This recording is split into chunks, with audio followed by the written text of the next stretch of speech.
Say something. Can you hear me? Aha! Ha ha ha! What's up? Hi, how are you? I'm good. How are you? I like that blue backdrop, man. You giving me Thank you, Captain thank America. you. I like Blue that. like Captain America. Yeah, that's what I'm saying.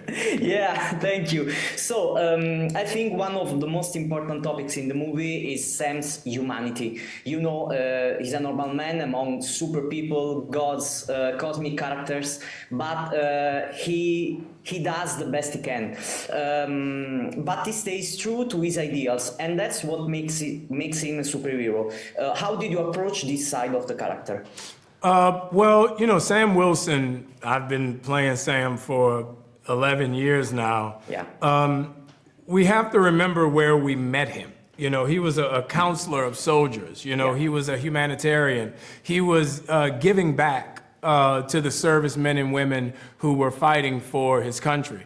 And that's why Steve went to him in a time of need, because he could trust him.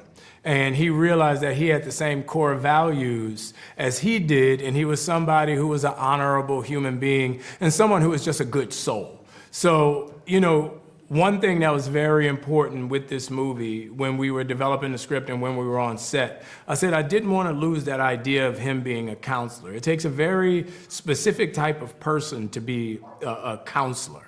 And that's somebody who listens and someone who has a big heart. So that's something that I wanted to keep involved and invested in Sam Wilson with this movie now that he's Captain America. Sure. And, everyone keeps telling Sam, you're not Steve Rogers, but Steve Rogers never had to face a Hulk, right? 1 point for you. Right.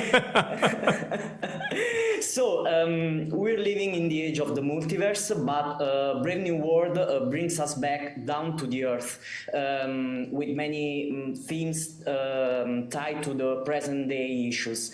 Superheroes often do the same in the comics. Do you feel the weight and the pressure of that responsibility on your shoulders? Not at all. I think if you look at this movie, it truly stays in line with the Captain America moniker.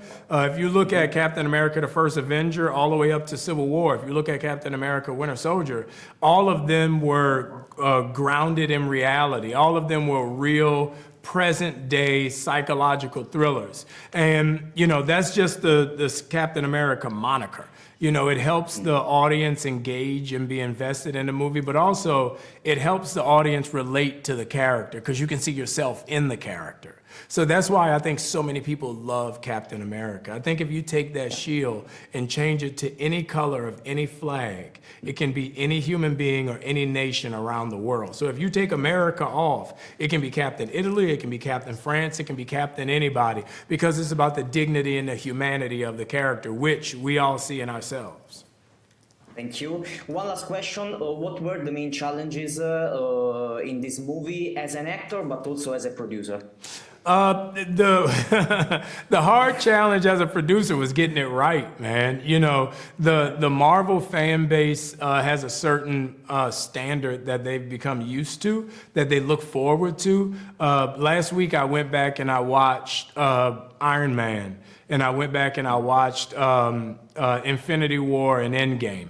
Endgame was such a huge precipice of a movie. It hit every mark, it hit every emotional mark, it hit everything it was supposed to hit. So following that, the movie's called Endgame. Like, there's no way of building on that. So you have to, rebuild. So Yeah. it's like being in Rome right now. The Colosseum was an amazing amphitheater. It was a beautiful place, but you don't tear it down. You leave it there so that you can enjoy it and appreciate it for what it was at that time, but you build beautiful things around it. So that's what I think, Brave New World is. It's one of those beautiful footprints next to something as monumental as Endgame that we're going to start building the next phase of the MCU on. Thank you very much, Anthony. Thank you. Avengers Assemble, always. Appreciate it. Bye-bye.